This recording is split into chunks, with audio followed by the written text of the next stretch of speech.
markale isku soo noqod wanaagsan halkani waa Zack Films fadlan haddii aad ku cusub tahay subscribe saar sidoo kale muuqaalka like saar aad iyo aad ayaad u mahadsan tahay muuqaalkana maanta waa mid aad u xiiso badan balse filimka iyo xilliga uu soo baxay waxaan ku sheegi doonaa qayb dambe ee muuqaalka waxaan rajeynayaa inaad intaas nala joogi doonto filimkeena ayaa ku bilaabanaya sanada 2064 dystopian America waxaa ka dilaacay virus dilaa ah qaar ka mid ah wadamada waqooyi ayaa walaac ka muujinaya virus ah qof waliba oo hadla inuu dhimanayo sawirro ay qaadeen warbaahinta ayaa muujinaya in dadku virusku waxyeeleeyay dhinaca kale waxaan arkaynaa naag iska duubaysa muuqaal naxdin leh iyadoo gabadheeda yar afka ka xirtay oo dadka ka waaninaysa inaysan hadlin dowladda ayaa go'aan degdeg ah soo jeedisay in ay dadku guryahooda joogaan telefoonadana ay damiyaan maalmo yar kadib viruska ayaa burburiyay qaybo badan oo dalka ka mid ah dhulka korkiisa waxaan arkaynaa dhiig iyo meydad badan oo meesha daadsan dadkii ka badbaaday ayaa ku jira tarayn waxayna u malaynayaan in musiibadu halkan ku dhammaatay si dhaqso leh ilmo yar ayaa bilaabaya inuu ooyo hooyadiina ayaa ku guuldaraystay inay aamusiso ilmaheedii halka dadkii tarayn ka saarnaa qaar ka mid ah ay ku fikirayaan inay ilmaha meesha ka turaan laakiin hooyadii ayaa go'aansanaysa inay ilmaheeda yar iyo iyadaba ay tareenka si wadajir ah ugu degaan si murugo leh go'aankii ay qaateen awgeed daqiiqada yar gudahooda ay ku dhimanayaan waxaan la garanayn ayaana kor u qaaday kadib filimka ayaa isku celinaya markii ay musiibadu bilaabatay koox cilmi baarayaal ah ayaa qodaya god 1,000 mitir ah waxayna ka helayaan raad iyagoona gudaha u gelayo god weyn oo qol ku dhex yaalo waxayna bilaabayaan in ay dabaaldegaan si kastaba ha ahaatee waxay maqleen qaylo aad u weyn oo gudaha godka ka imanaysa cilmibaarayaashii waxaa hal mar dhammaantooda si dhaqso leh ku dilay noolayaal aad u fara badan oo duulaya waxayna dib ugu noqdeen meeshoodii filimka ayaa isku bedelaya iskuul dugsi sare oo ku yaala New Jersey gabar da'yar ah oo dhagoola oo lagu magacaabo Ellie Andrews ayaa sugaysa baska iskuulka waxayna arkaysaa dad fara badan oo ku jeesjeesaya maadaama ay dhagool tahay waxayna iska indhatiraysaa dhammaantooda sidoo kale waxayna go'aansanaysaa inay u lugayso gurigeeda Ali waxay dhagaha ku weysay shil gaari waxaana halkaas ku dhintay awowgeeda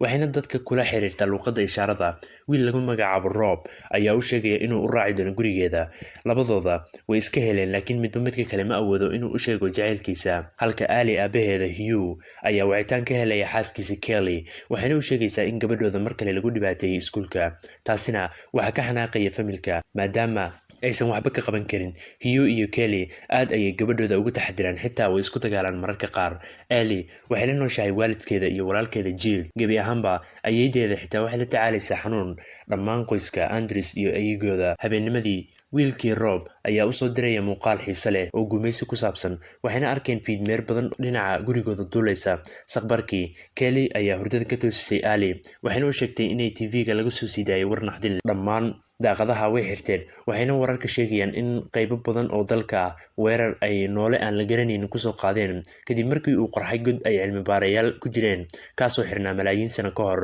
noolayaashan oo sakano yar ku dili kara bini'aadamka meesha ay ka maqlaan shanqar ama qaylo sidaas darteed dowladda Mareykanka ayaa soo dirtay koox gargaar ah si ay u caawiso shacabka waxayna dadka u sheegeen in ay dadku guryahooda joogaan aamusana sida uu qof waliba u maqlay arrintaas argagax leh Ali ayaa soo jeedisay inay wadanka ka baxaan waxaana arrinkaas ku raacay aabaheeda nin waliba wuxuu bilaabay inuu alaabtiisa urursado waxayna soo raaceen saaxiibkii Glenn wayna soo bixeen dhammaantooda waxayna sidoo kale istaageen gas stationka Ellie ayaa gaariga ka soo dejiyay aygiisa si uu banaanka ugu kaadiyo halka aabahood uu wiilkii yaraa si ilaalinayay si dhaqsi leh wuxuu maqlay qaylada gabadhiisa wuuna soo cararay wuxuuna arkay nin qori ku haya gabadha wuxuu weydiiyay furaha gaariga laakiin waxaa gadaal ka togtay ninkii Glenn ahaa waxayna meesha ugu tageen ninkii waxaana dilay noolayaashii iyagoon meel dheer tegin dhammaan wadooyinka waaweyn waa jam Glenn ayaa soo jeediyay in ay wadada ka baxaan intii ay wadada ku sii jireen gaarigii uu Glenn watay ayaa shil galay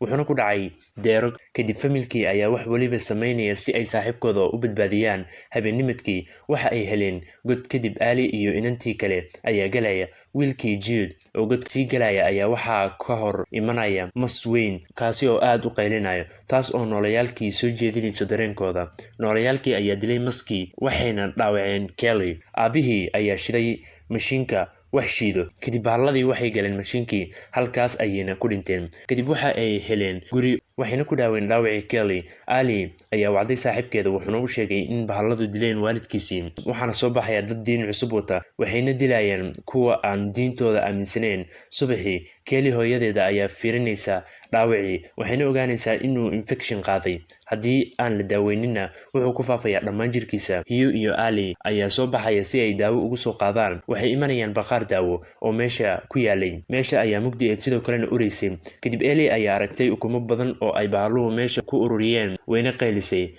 dhammaan bahalladii meesha joogay ayaa kusoo kacay. Aabihii ayaa qorsho keenay, wuxuuna meesha ka shiday dab. Kadib alarmiga ayaa daarmay. Nasiib wanaag waxa uu suurto gashay inay meesha ka baxsadaan. Kadib waxay bannaanka ku arkeen nin carabka iska jaray, wuxuuna ahaa madaxa diinta cusub. Wuxuuna u sheegay inay kusoo biiraan, laakiin Hugh uu ka diiday. Kadibna wuu ka tegay, wuxuuna daawada u keenaya xaaskiisa. Kadib way caafimaadaysaa. Maalinkii dambe Ellie ayaa aabaheed u sheegaysa inay wararka ka maqashay in bahalladu ay qabowga ku noolaan karin, waana in ay aadaan cirifka waqooyi. Waana meesha keliya ee ay ku badbaadi karaan. Iyagoo si qarsoodi ah ku socdaan, isla markiiba waxa uu imanaya nimankii diinta faafinayay. Mar labaad ayuuna iska diidaya. Ninkii ayaa joojinaya, wuxuuna tusayaa buug uu ku qoran yahay nood, waxaana ku qoran gabadha waa inaan bacriminaa. Hugh ayaa dib ugu laabanaya guriga. Ninkii iyo ciidamadiisii ayaa u malaynaya inuu gabadha soo saarayo, laakiin qori ayuu soo qaatay. Laakiin nimankii wax cabsi ah kama muuqato.